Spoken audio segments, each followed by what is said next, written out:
Hey everybody, I know you're usually expecting humor from me. Today is more of a very serious moment, not funny at all. As you know, the other day when I was riding, which was a craptacular video, I'm sorry, I didn't know I was filming the street. I've done some tests since then that are better. But anyway, as you know, Toast fell off the bike, and as you can tell, he's okay, but you know, he's clearly not happy with me. This illustrates, everybody, that you need to wear your gear so you don't get hurt. I mean, look at that. He's got a bandage on his head. And this is especially true if you're like Toast. I found out something interesting about Toast is that he has kids.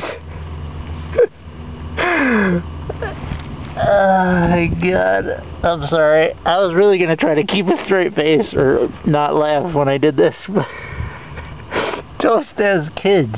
So you need to be careful, Toast, and be more responsible and take care of your kid. Look how unhappy he is that you're hurt. This is terrible. Anyway, on to other things. I'm actually going to do some tips. Yes, I am. I'm going to do some actual tips that are not funny.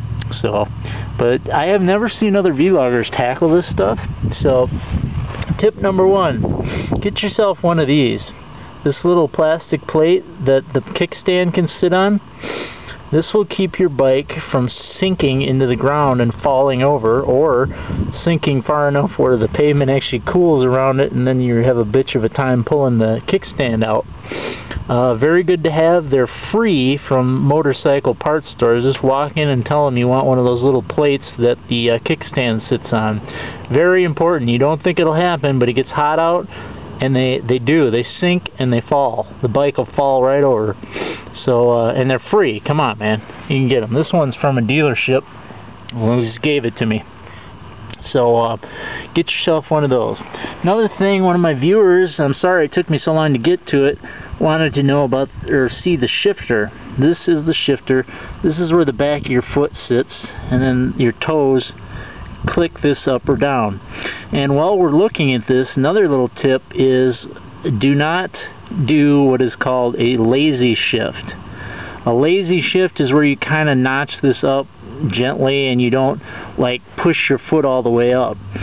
I know you're thinking you'll never do that, but a lot of bike people do. And the reason I know about this is I was looking at getting a YZF 600R, and they are very prone to, if you do that lazy shift, they will come out of gear and it will damage the transmission. But that can happen on any bike, not just that one.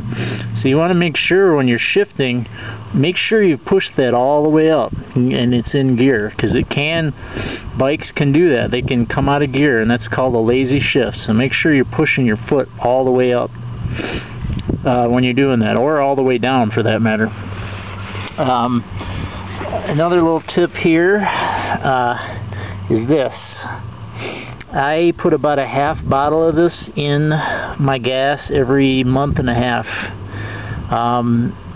Bikes have very small carburetor jets, or if they're fuel injected like mine, they have very small injectors, and they get clogged really easy. That's why you hear about people always cleaning or having to have their carbs taken apart and cleaned, because and that little thing, that's $1.37 from Walmart.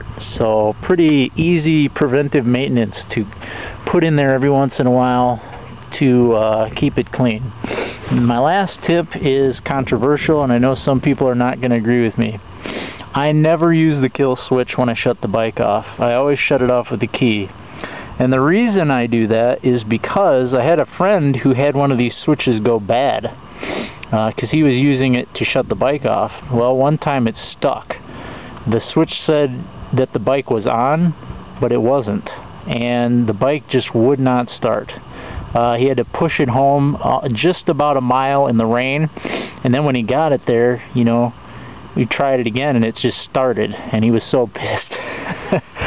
He was drenched too, but anyway, I personally don't use that, and that is why. Even though MSF tells you to, I mean, you know, if you don't want to use this tip, that's fine, that's your choice, but you should be aware that these do go bad, and if they do, and your bike doesn't start mysteriously, you want to push down on this a lot and just make sure that it's not that, because these do go bad inside and then they'll stick, and even though the bike's power says it's on, it isn't. So anyway, there's a couple quick tips. I know you're probably expecting humor, but all I had was that toast thing, which was far from humor. But anyways, thanks for joining us. Tune in next time when I will have another lame video for you to waste your time watching. I mean, alright, well, no, seriously though, appreciate everybody watching. My video the other day that I talked about earlier that was craptastic, I got a lot of nice comments from you guys about how glad you were to see me out on the road. I really appreciate that. I am so glad to be out on the road too. It's really been a long winter here, and of course the bad thing about being out on the road now is that this thing's actually getting dirty already, and I'm gonna have to clean it. Here's a nice mark I never noticed. Anyway, I appreciate everybody subscribing and watching, especially this lame-ass video, but hopefully that'll help somebody. I mean, you know, I know there's a lot of new riders out there, so hopefully it'll help somebody. Alright, thanks. Bye.